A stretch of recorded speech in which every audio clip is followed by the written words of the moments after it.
And to continue up with the fire, he would have had to have tried to wheel his men to face them along this front. I think it's possible that some of Marion's men did a British maneuver. This is kind of sophisticated, but it's called refusing the flank, and when you fall back on the flank in order to meet the enemy. That's possible. Now the Hessian artillery came up and was placed. Where are you going to place that artillery in the middle of the woods? You're going to place it on the intersection. That would have been the most effective place. And as we know from the record of in Germany, the Hessians artillerymen, there were 5 of them, and I think 3 were killed, 2 were wounded, or 2 were wounded, and 3 were killed. Anyway, the entire artillery detachment was hit by fire, American fire, and it never played out. All right, next thing. The infantry appeared, and before us a heavy fire ensued, which continued for some time. But unluckily, some villains cried out. They were flanking on the right and penetrating the wood, where they immediately broke, and while we were rallying them and forming the second line in front of the horses, which was pitted 200 yards from the first line. So now we know where the cavalry is. They're 200 yards up the road. Where's the best place for them to operate? Along the road. This is a swamp. They aren't going to do much good in the swamp. So again, another reason why Marion set up his ambush along that road in order to make effective use of his cavalry. All right. So in the event, Marion's men had to move back because someone said they were flanking them on the right. So Marion men and moved back to Major Hardin's people. The cavalry never seemed to move.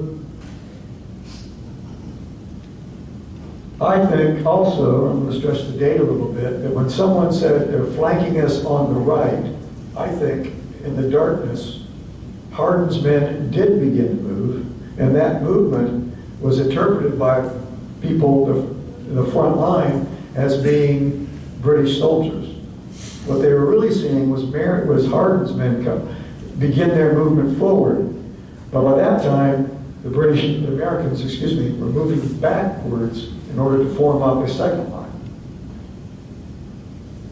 Both sides now, Marion is there trying to rally his men. The British have taken all the casualties they want to take. They retreat back down the road, and the battle is over. I think it's William James who said that the Americans had only about 2 rounds apiece. That makes sense. So there wasn't going to be a big firefight anyway. Marion was going to have to retreat pretty quickly. And there are a couple of other things that are interesting about the battle from other accounts, which help kind of, don't make any sense until you look at this battle based on this archaeological data.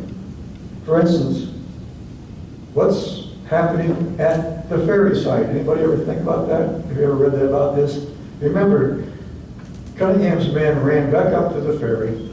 He's being chased by a detachment of Cooper's swordsmen. These guys have got swords, they don't have muskets, many of them. And then the Queen's Rangers run the gauntlet. They don't turn around, they continue through the gauntlet and run up there too. So now that little detachment of Cooper's guys is in a world of hurt because they're being hit on both sides by Cunningham's men and also by the Queen's Rangers guys. And there's an interesting pension account by Ralph Castle, who says he received a wound in his head in said engagement and arms and was cut severely with the sword, that the enemy crossed the river and compelled us to retreat. That during the retreat his horse was shot under him and he was pursued by the enemy and was relieved by Sergeant McDonald and a man named Pierce, who shot the person that was cutting him. That didn't make any sense to me unless you put that engagement at the ferry site. Because the ambush happened a mile down the road, a good mile up the road from the ferry, and if you went by the crow's flight, it would still be at least a half a mile from the river. So he's talking about an engagement that occurred at the river, and it makes sense that that's what happened to the Marion's detachment of horses. Interestingly enough, we talk about Sergeant McDonald. If there either was another Sergeant McDonald here, or McDonald survived Fort Mott. I think we mentioned that in the discussion here that McDonald had died. There's records that indicate that he was a lieutenant by the time he was at the siege of Fort Mott, and he was killed at the Battle of Fort Mott. So I don't know if this is the same Sergeant McDonald, or there's probably a lot of McDonalds out there fighting in the war. So that's another little mystery.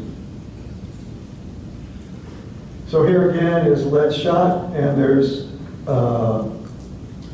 another interesting pension application. Oh, it's Solomon, a guy named Solomon Freer, who mentioned that he was, I'm going to have to read this also. He notes that Marion gave, quote, strict orders of secrecy, and as soon as the enemy approached, they, the left, were ordered to fire first, and then the right, after which the left should fall back and form a line below the right and continue to fire. The horse, my company, were ordered to charge back and forward as the occasion required. That doesn't make any sense either, does it? Okay, so the four units were supposed to fall back and form underneath the right, under. Okay, he's describing that as Marion's plan. But if you look at it,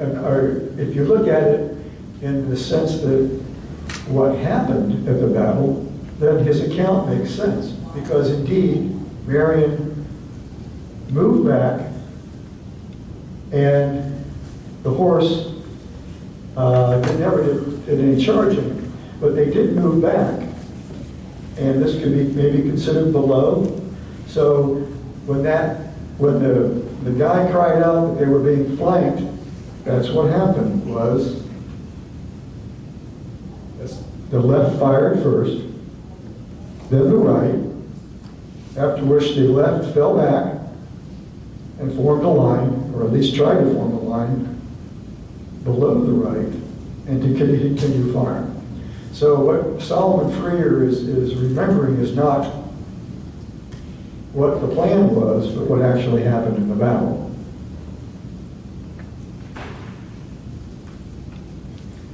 Now again, why I think this battle occurred at this intersection, and Marion purposely put his people on this place because of that intersection. This is a LiDAR map showing high ground farther south and farther south of the battle site. There's nothing here.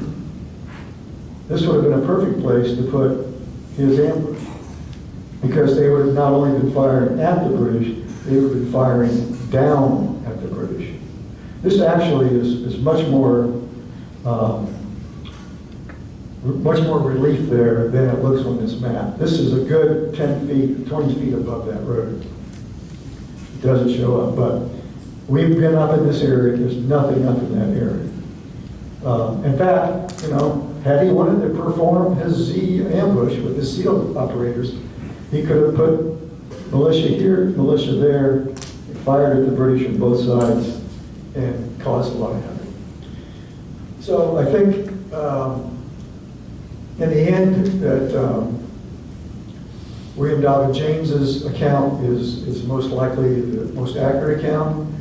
There was an ambush, initial attack against the Queen's Rangers, who fell into the gauntlet, ran back up to the ferry site, and after that it was a mixed bag. There wasn't much going on after that. Both sides pretty quickly retreated. There wasn't a slap down firefight there that lasted for 30 minutes or anything. This thing was probably over within 30 minutes from Cunningham first coming down the road to the very end of the British retreating.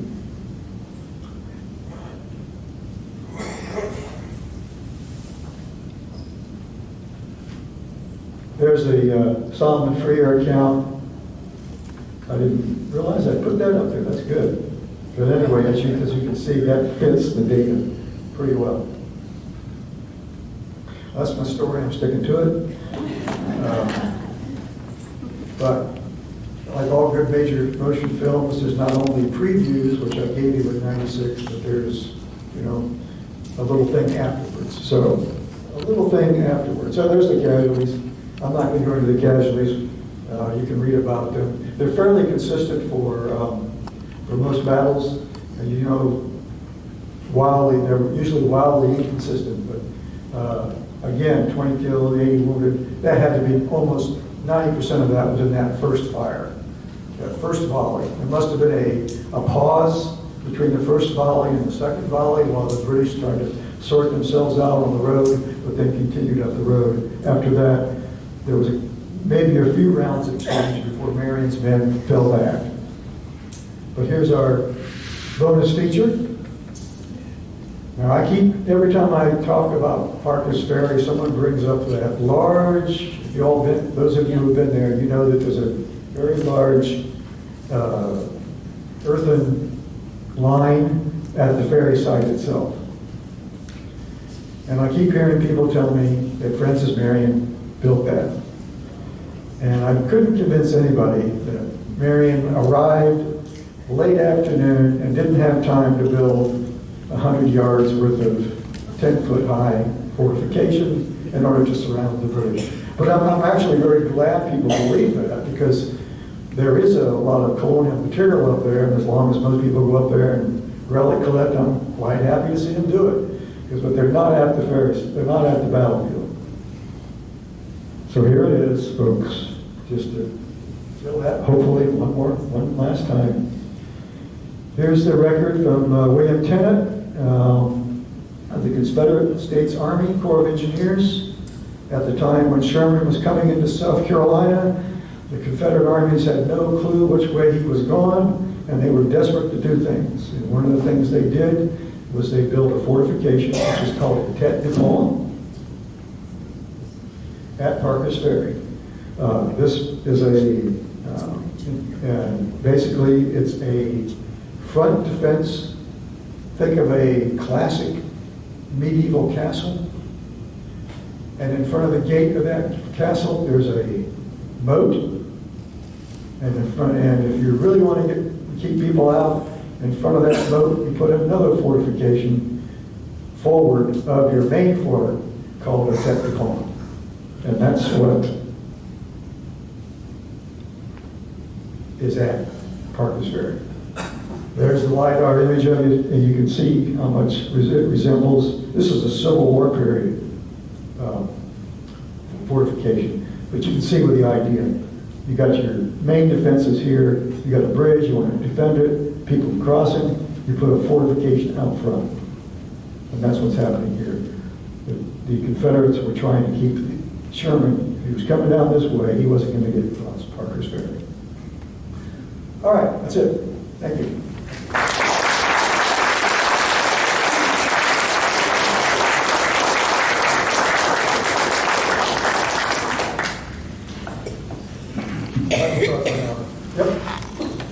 Three little questions. No, and yes. They're not. I'm sorry. Anyway, my understanding is that the British troops came from Roundup. Is that not correct? That's where you're... Marion was there at Roundup, and they maneuvered around each other for several days.